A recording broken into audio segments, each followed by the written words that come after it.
지난 시간에 우리가 동물 중심주의의 싱어까지 이야기를 했고요. 싱어 선생님은 도덕적인 지위나 도덕적인 배려를 할 수 있는 대상이 인간만 있는 게 아니라 회고감수 능력을 가진 존재에게 있다. 그래서 회고감수 능력을 가진 존재를 동등하게 줘야 된다. 동등하게 대해줘야 된다. 고려해줘야 된다라고 이야기를 하고 계시는 분이기 때문에 인간만 도덕적인 권리가 있고 그렇지 않은 존재들에 대해서 도덕적인 권리가 있다라고 하는 인간 중심주의를 비판하시는 그런 분이었습니다. 동물 실험에 기본적으로는 반대하셔요? 찬성하셔요? 반대하시죠. 하지만 공리주의적 관점을 가지시고 계시기 때문에 가언명령의 형태라서 반드시 반대하는 것은 아니다. 이렇게 말씀을 드렸던 것 같습니다. 자, 오늘은 그에 비해서 다른 동물 중심주의자인 톰 레건이라고 하는 분에 대해서 말씀을 드려야 될 것 같습니다. 레건 선생님은 일단은 의무론을 계승을 하셔요.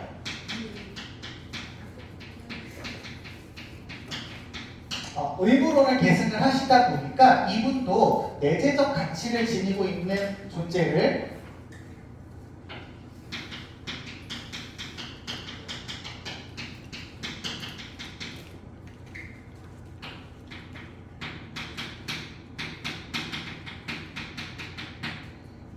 수단이나 도구로 사용하면 안 된다. 이런 얘기 하시는 거죠.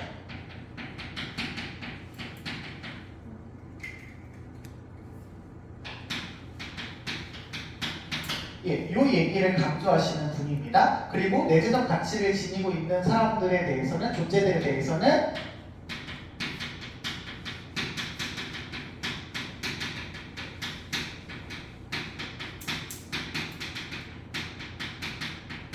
이제 도덕적으로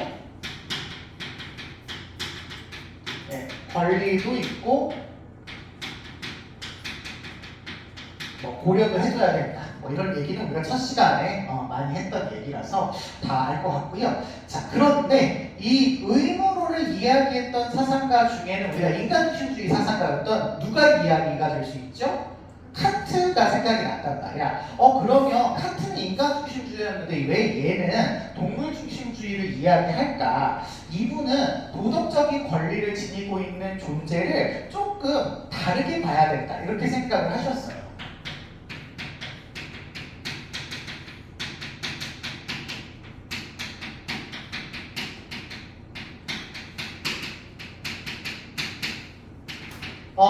칸트 선생님은 인간이 자율적으로 도덕 규범을 만들고 그에 따라 행위할 수 있는 자율적인 도덕 중심자이기 때문에 인간이 의무론적으로 존중받아야 한다 이렇게 얘기를 했다면 이분은 좀 다른 생각을 하셨어요. 우리가 도덕적인 권리가 있는 존재를 인간처럼 어떤 도덕적인 행위 능력으로만 제한해서는 안 되지 않을까? 왜냐하면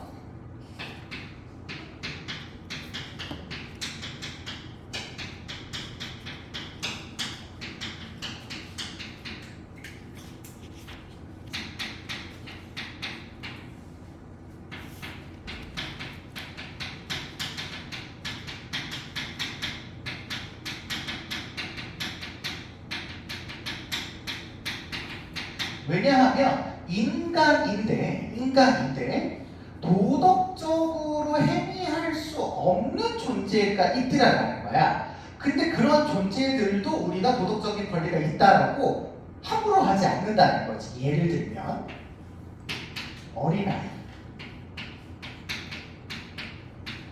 1살, 2살 먹은 어린아이 얘네들은 도덕적인 행동을 할 수가 없잖아요. 그런데도 우리가 얘네들 수단으로 대화하면 돼요? 안 돼요? 안 되잖아. 그러면 도덕적인 행위 능력을 가졌다고 해서 무조건 도덕적인 권리가 없다 이렇게 얘기를 할 수가 없겠구나. 또 다른 말로는 식물인간. 이분들도 우리가 함부로 대할 수 없거든요. 이분들 수단으로 대우할 수 있으니까 장기 이 시기에 대사고를 쓰거나 이러지 않잖아요. 이런 분들이라도 도덕적인 행위를 할 수 없는 존재라도 도덕적인 행위를 할 수 없어도 도덕적인 능력이나 권리가 있다라고 우리가 생각을 할 수 있다면 도덕적인 행위 능력과 무관한 도덕적인 행위가 없는 존재에도 가치를 지니고 있는 도덕적인 권리가 발생되는 게 아닌가라고 해서 칸트가 이야기하는 내용을 반박을 하시게 되는 거죠. 그래서 결론은 도덕적인 권리를 지닐 수 있는 존재는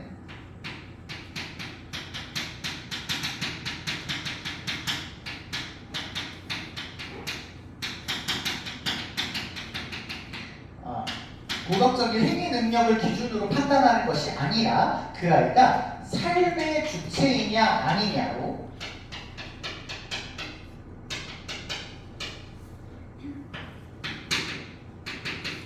조금 넓혀서 생각해줘야 된다라고 이분은 생각을 하세요. 그래서 삶의 주체에 대한 설명을 바로 하시죠. 바로 하십니다. 자, 삶의 주체라고 하는 게 누구냐? 자신의 삶의 주인이 되어지는 아이를 삶의 주체라고 해요. 삶의 주체, 삶의 주체. 그리고 이 삶의 주체인 아이는 도덕적인 권리가 있으니까 당연히 레건 앞에서는 무슨 가치를 지니냐면 내재적 가치를 지닙니다. 내재적 가치를 지닙니다. 자, 그러면 어떤 존재가 삶의 주체가 될 수 있느냐? 싱어 선생님의 경우에는 이 아이를 어떤 대상이 도덕적인 고려의 대상으로 들어갈 수 있는 범주가 되려면 한 가지 조건이 필요하다고 했죠. 그 조건이 뭐였어요? 회고 감수 능력이었죠. 그러면 이분도 회고 감수 능력이라고 하는 것도 어떤 삶의 주체가 되는데 필요한 요소가 될 수 있다. 그런데 이것만 가졌다고 해가지고 삶의 주체라고 보기에는 그 사람, 그 존재가 자신의 삶의 주인으로서 뭔가 할 수 있는 존재다 이렇게 보기에는 다소 무리가 있다는 거야. 그래서 이것뿐만 아니라 이 삶의 주체가 될 수 있는 아이는 회고감수 능력뿐만 아니라 욕구 능력도 가지고 있고요. 지식도 가지고 있고요. 지각도 가지고 있고요. 인지 능력도 가지고 있고요. 기억도 가지고 있고요. 믿음도 가지고 있어요. 신뢰, 믿음도 가지고 있고요. 미래에 대해서 생각할 수 있는 존재이고요. 여러분 이거 다 외우실 필요 없습니다. 개별적인 복지를 추구하는 존재랍니다.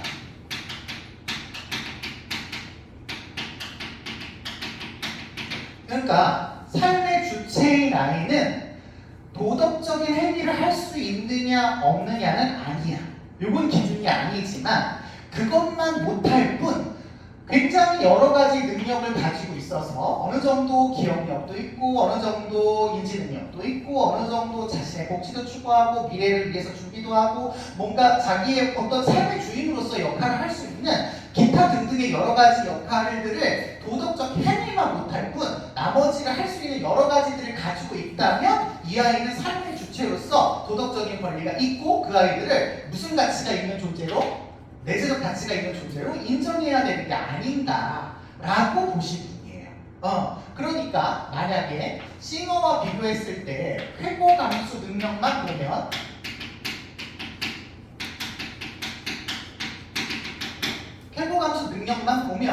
이 아이는 삶의 주체가 되기 위해서 필요한 조건이에요? 안 필요해요?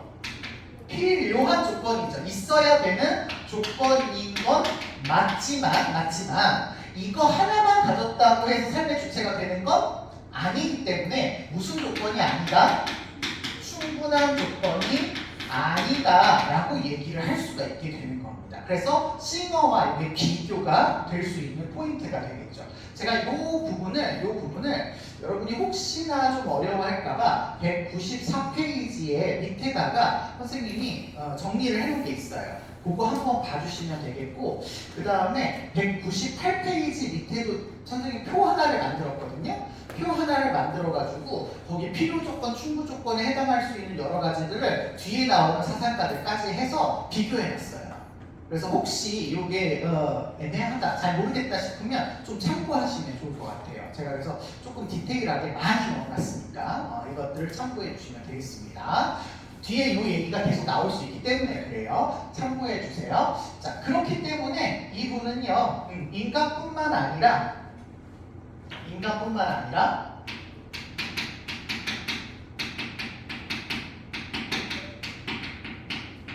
삶의 주체라고 할 수 있는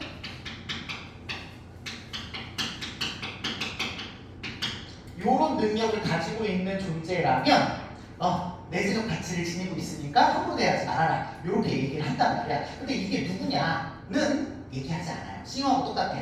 딱 뭐 고래다, 뭐 메뚜기다 이렇게 얘기해주면 우리가 좀 뭐 편하겠지만 구체적으로 얘기하는 게 아니고 이러이러한 조건을 갖춘 아이들 이렇게만 얘기를 하는데, 그래도 조금 구체적으로 이 사람을 표현을 해서요, 한 살 이상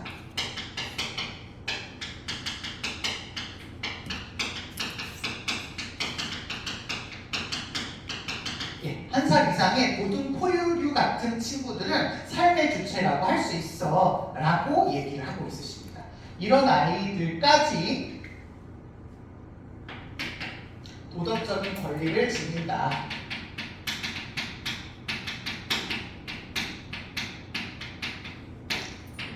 도덕적인 권리를 지니고 있다면 이제 함부로 대하지 말아야 할 내재적 가치를 지닌 것으로 보는 의무론 사상가이가 되시겠습니다. 자, 우리가 지난 시간에 싱어를 했는데요. 싱어도 도덕적인 권리를 일부 동물인 회부감수 능력을 지니고 있는 아이가 가질까요? 안 가질까요? 갖는다라고 보시면 됩니다. 우리가 도덕적인 권리 얘기할 때 동물의 권리가 있냐 얘기할 때 싱어도 동물, 일부 동물, 회부감수 능력을 가지고 있는 동물도 권리를 지닌다 이렇게 얘기를 하셔야 되는데, 다만 싱어는 무슨 가치에 대해서 얘기하지 않는다? 내재적 가치에 대해서는 얘기하지 않는다. 이것만 기억하시면 되시겠습니다. 아셨죠? 자, 4단원 우리 생각을 해야 돼서요, 동물 실험 얘기해야 되겠습니다. 싱어는 기본적으로 동물 실험에 반대하는 입장이라고 말씀을 드렸지만, 싱어는 공리주의 사상가이기 때문에 가언 명령의 형태를 보이셔야 되기 때문에 반대는 하지만 무조건 반대는 아니었죠. 허용할 수 있는 경우가 있을 수 있다. 그 기준은 공리주의의 원칙에 따라서 이렇게 되었었습니다. 그런데 이분은요, 내재적 가치를 지니고 있는 존재를 수단으로 대하면 안 되는데, 동물 실험이라고 하는 아이는 여러분 이렇게 동물 실험이라고 그냥 나오잖아요. 시험 문제 나올 때 선지에서 이렇게 구성이 될 때 여기 일부 동물이나 뭐 모든 동물이나 뭐 이렇게 나오지 않는 경우에 여기 동물은 얘가 얘기하는 요 동물을 얘기하는 겁니다. 아셨죠? 싱어가 얘기할 때 동물 이렇게 얘기하면 회부감수 능력을 지닌 동물 이런 거예요. 모든 동물이나 일부 동물이란 말이 없으면 아셨죠? 자, 그렇게 기억해 주신다면 동물 실험은 동물을 단지 수단으로 대우하는 거예요.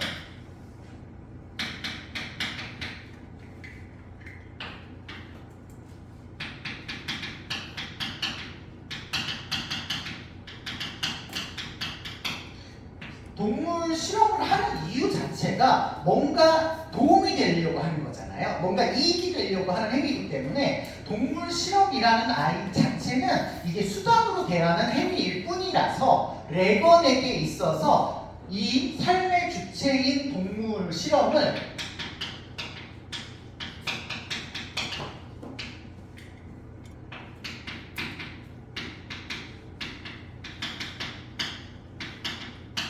반대한다.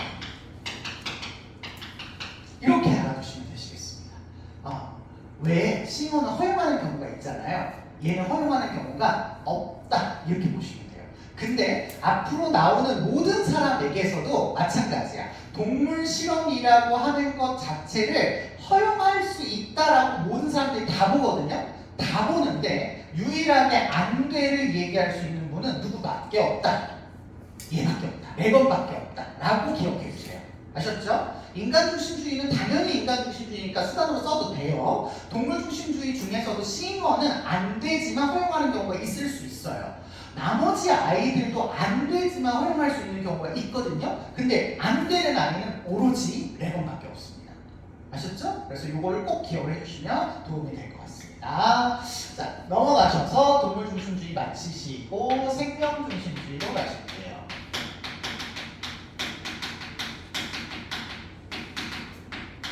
생명 중심주의는 이제 인간뿐만 아니라 모든 동물과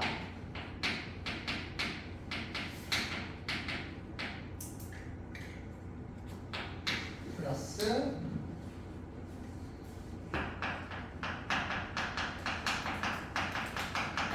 모든 식물까지 도덕적인 고려의 대상으로 넘는 아이들입니다.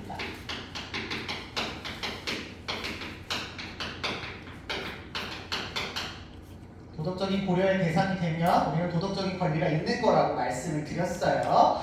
이렇게 해서 범위를 넓히는데 우리가 동물 중심주의까지는 모든 동물이 아니고요. 싱어의 경우에는 쾌거감수 능력을 지니고 있는 동물, 레건의 경우에는 삶의 주체인 동물이라고 일부 동물로 제한했지만 생명 중심주의부터는 모든입니다.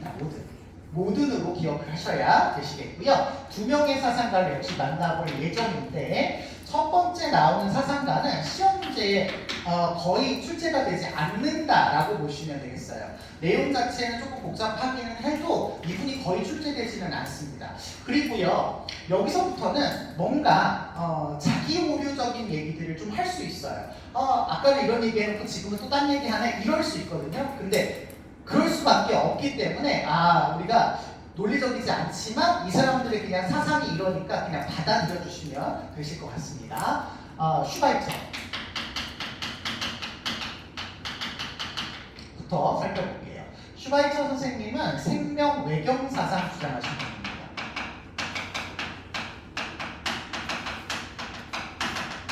외경이라는 말은 외자가 두려워하다 외자고 경자가 공경하다 경자예요. 우리가 아기, 한두 살짜리 아기를 만났을 때 이 아이가 혹시나 이렇게 떨어질까봐, 목이 젖혀져서 목이 부러질까봐 이렇게 좀 위험하지 않을까, 너무 소중하게 여기는 마음이야. 그래서 이걸 외경이라고 쓰거든요. 생명이 그렇게 소중하다 이렇게 생각하는 사상입니다.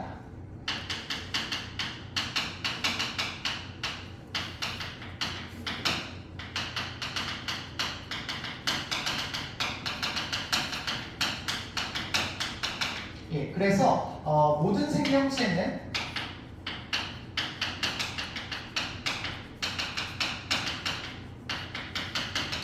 살려는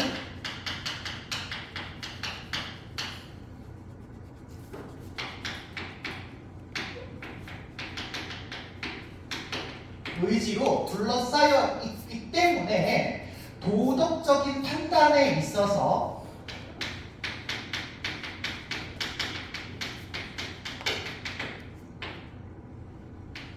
생명을 살리고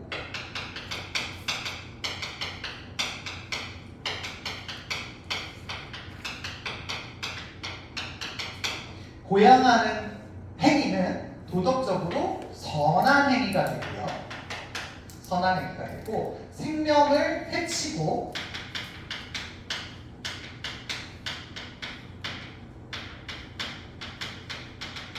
파괴하는 행위는 악한 행위가 됩니다.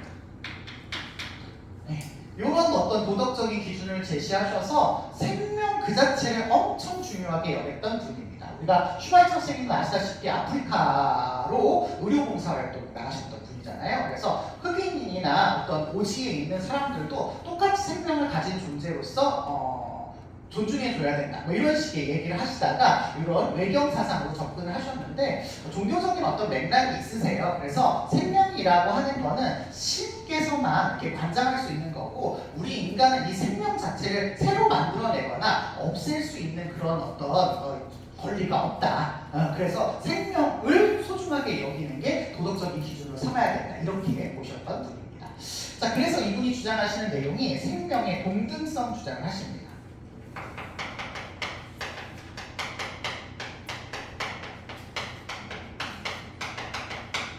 모든 생명체는 다 귀하기 때문에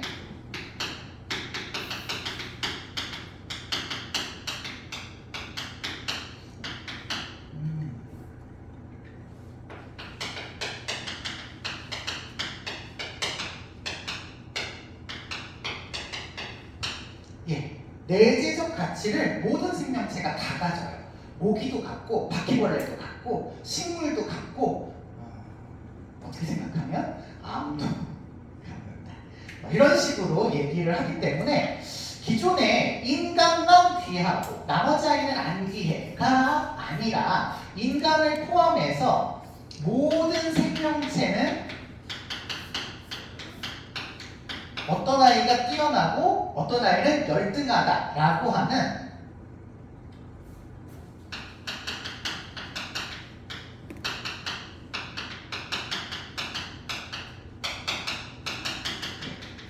반대하는 그런 모습을 나타내고 계시는 분이다. 이렇게 알아두시면 될 것 같고요. 그래서 우리는 도덕적으로 선한 일을 하기 위해서 인간은 생명에게 도움이 되는 일을 해야 된다.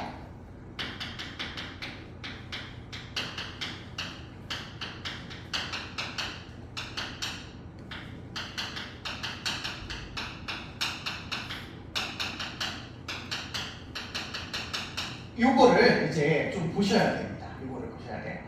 자, 요거 이번 우리 6월 모평에도 나왔던 얘기인데 의무 얘기할 때 조금 칸트 때문에 어려운 경향이 좀 있었죠. 칸트 선생님의 의무는 직접 의무와 무슨 의무로 나누죠? 간접 의무로 나누잖아요. 도덕적인 완결을 위해서 도덕성을 가지고 있는 인간에 대해서는 무슨 의무를 지녀요? 인간에 대해서는 직접 의무를 지니죠. 그런데 그렇다고 해서 자연이나 동물을 함부로 대해도 되느냐? 그렇지는 않았어요. 이유는 인간에게 이로운 도덕성 발달을 하는 데 있어서 필요한 자연적 소지를 해칠 수 있기 때문에 그랬죠. 그래서 결국은 간접의 의무도 누구에 대한 의무일까요? 인간에 대한 의무예요. 이것도 사실은 인간에 대한 의무인데 뭐와 관련한 이야? 자연과 동물과 관련한 이죠. 됐어요? 요것도 인간에 대한 의무인데 이건 누구와 관련한 의무예요? 인간에 관련한 의무가 되는 거죠. 그쵸? 그런데 여기처럼 생명에 대해서 의무가 있다. 여러분 의무의 주체는 항상 누구여야 돼? 인간 중심주의든 생명 중심주의든 동물 중심주의든 생태 중심주의든 의무를 할 수 있는 존재는 누구밖에 없어? 인간밖에 없어. 무조건 인간에 대한 의무냐? 인간과 관련한 의무야. 인간이 의무의 주체야. 아셨죠? 주체인데 이렇게 인간의 의무가 생명 때문에 의무가 생긴다. 이러면 생명에 대한 의무예요. 아셨죠? 생명에 대한 의무입니다. 생명에 대한 의무. 그러면 생명에 대한 의무는 생명과 관련된 부분에 대해서 인간이 무슨 의무를 지닌다라고 얘기하려면 되느냐? 직접 의무를 지닌다. 이렇게 얘기하면 되는 거예요. 아셨죠? 그래서 무슨 뭐에 대한 무슨 대한 이런 의무가 얘기가 나온다 그러면 무조건 직접 의무의 개념으로 생각을 해주시면 되겠고 우리가 간접 의무 얘기할 때는 뭐와 관련한 이런 맥락으로 보셔야 돼요. 아셨죠? 뭐와 관련한 인간에 대한 의무 뭐 이런 식입니다. 아셨죠? 그래서 대한 의무다 뭐 이렇게 얘기하시면 관한 의무다 이렇게 얘기하시면 비슷한 표현이 이제 관한 의무다 뭐 이렇게 얘기하시면 무조건 이거는 그냥 인간에 대한 의무 같은 직접 의무의 개념으로 보시면 될 것 같다 이렇게 알아두시면 될 것 같습니다. 아셨죠? 나중에 문제 풀면서 조금 더 보도록 할게요. 이번 15번 문제도 약간 이런 부분이 있었어서 말씀을 드리고 좀 최근 들어서 평가원에서 이 문제를 조금 많이 내려고 한 것 같아가지고 선생님이 한 번 더 말씀을 드렸습니다. 세 번째는 이제 아까 말씀드렸던 자기 모순적인 얘기를 하게 됩니다. 생명에 대한 차등성을 인정해요.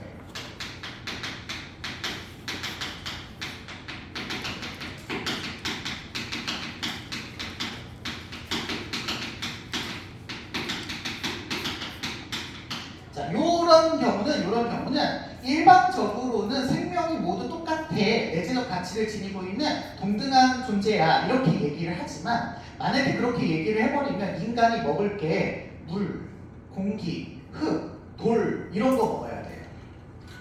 그쵸? 그래서 어쩔 수 없는 경우에 이거는 테이블과 똑같은데 생존을 위해서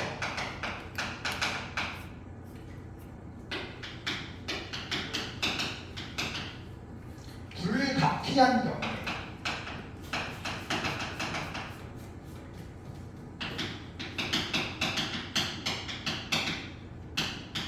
어쩔 수 없이 인간은 다른 생명체를 해칠 수 있는 차능성을 인정하게 된다.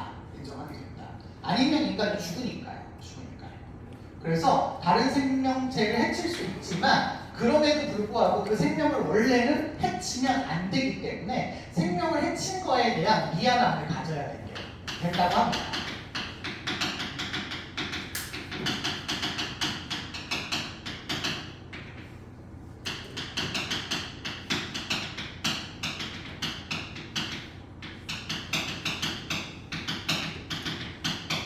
불가피한 경우라도 미안해 라고 하면서 먹어야 된대요. 좀 웃기죠? 이런 얘기를 할 수밖에 없는 그런 어떤 논리적인 문제가 있을 수 있게 되어 있습니다. 자, 사실은 슈바이처는 이렇게 시험 문제 많이 나오는 사람은 아니고요. 그 다음에 나오는 사람이 이제 훨씬 더 시험 문제에 많이 나오는 사람입니다. 테일러 씨가 되시고요. 테일러 씨의 내용이 조금 더 이렇게 왔다 갔다 하고 복잡해요. 그래서 시험 문제 나오시면 테일러가 조금 더 어렵습니다. 자, 테일러 씨는 일단은 목적문적 세계관을 계승합니다.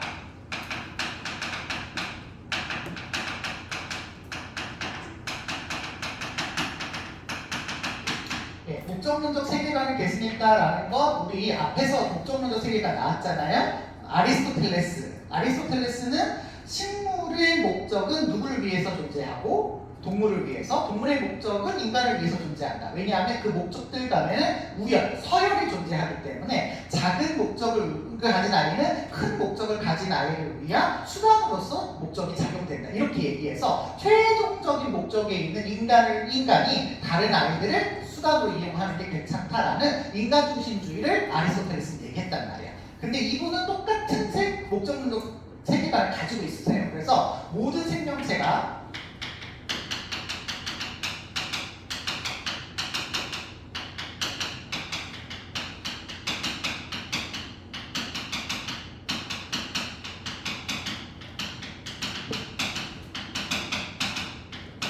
목적을 향해서 나가고 있다. 여기까지는 똑같은데 그 목적이 아리스토텔레스처럼 다른 생명체를 위해서 도구가 되어지는 목적이 아니라 모든 생명체가 가지고 있는 목적은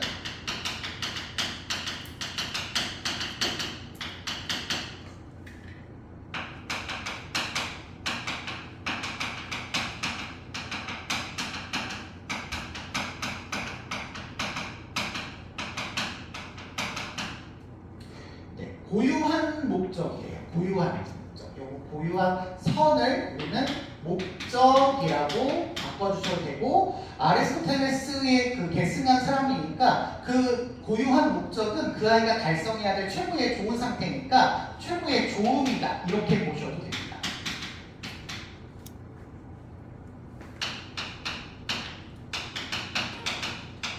그래서 아리스토텔레스와의 차이점이 분명히 존재를 하는 거예요.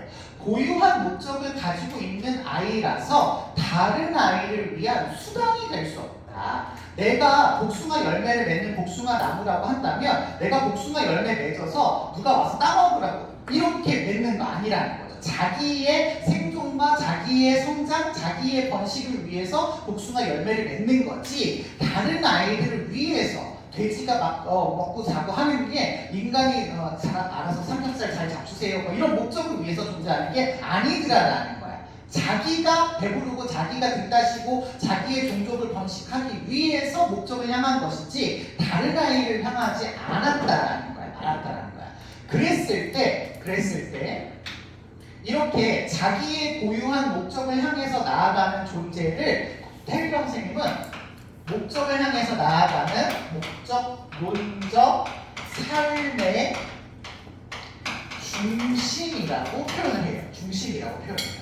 근데 이거 사실 해석할 때 우리가 어떨 때는 목적론적 삶의 주체라고 해석할 때도 있었어요. 주체라고 해석할 때도 있었어요. 그런데 삶의 주체라고 해석을 해버리면 앞에 있었던 누구하고 똑같아지죠? 레번하고 똑같아져요.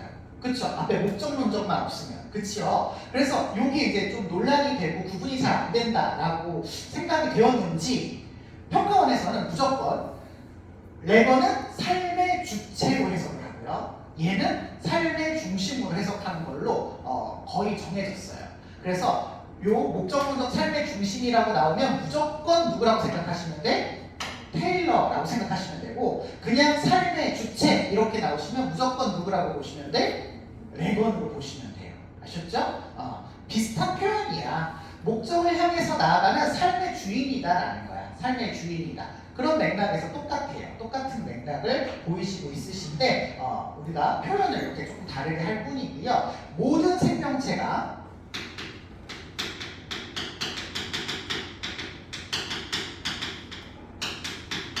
자신의 고유의 목적을 향해서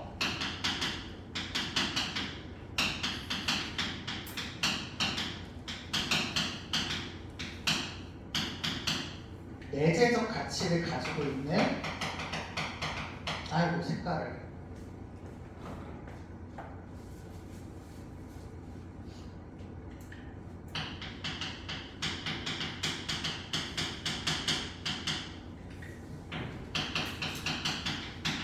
고유한 존재다 이렇게 보고 있으십니다. 그러니까 다른 아이를 위해서 뭐가 될 수 없다. 뭐가 될 수 없다. 수단이 될 수 없다. 이런 맥락인 거죠.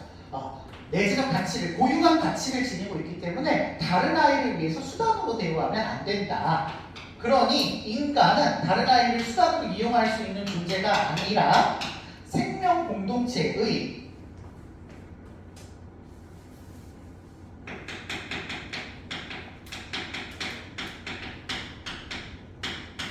자, 앞으로 이 표현이 나오시면 우리는 이 똑같은 말로 생태계라고 해석해주세요. 생태계라고 해석해주세요. 생태계의 평등한 구성원이다.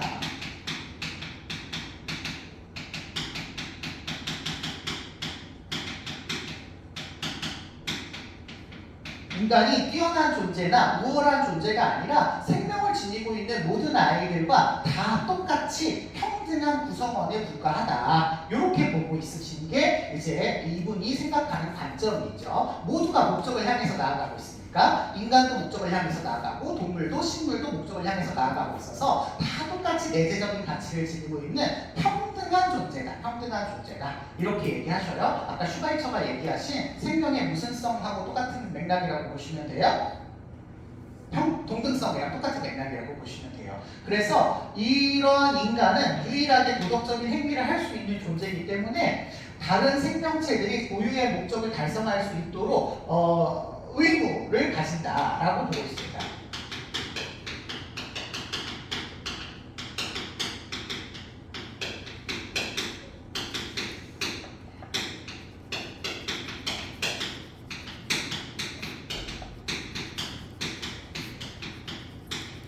똑같죠. 슈바이처가 얘기한 거랑 똑같이 의무를 가질 수 있다. 이렇게 얘기를 하고 있어요. 인간도 동등한 생명 공동체의 일원이기 때문에 만약에 동물이 없거나 식물이 없거나 뭐 여기서는 지금 생태계라고 했으니까 물이나 돌이나 흙이나 산이나 뭐 햇빛이나 이런 게 없어버리면 인간도 자신의 고유한 목적을 향해서 나아갈 수가 없게 되는 거예요. 그러니까 인간은 그런 아이들을 돌볼 수 있는 행위 능력을 가지고 있으니까 그런 아이들을 잘 돌보아야 하는 인간으로서의 의무가 발생한다라고 보고 있는 거죠. 자, 시험 문제에서 아주 잘 나오는 인간의 의무.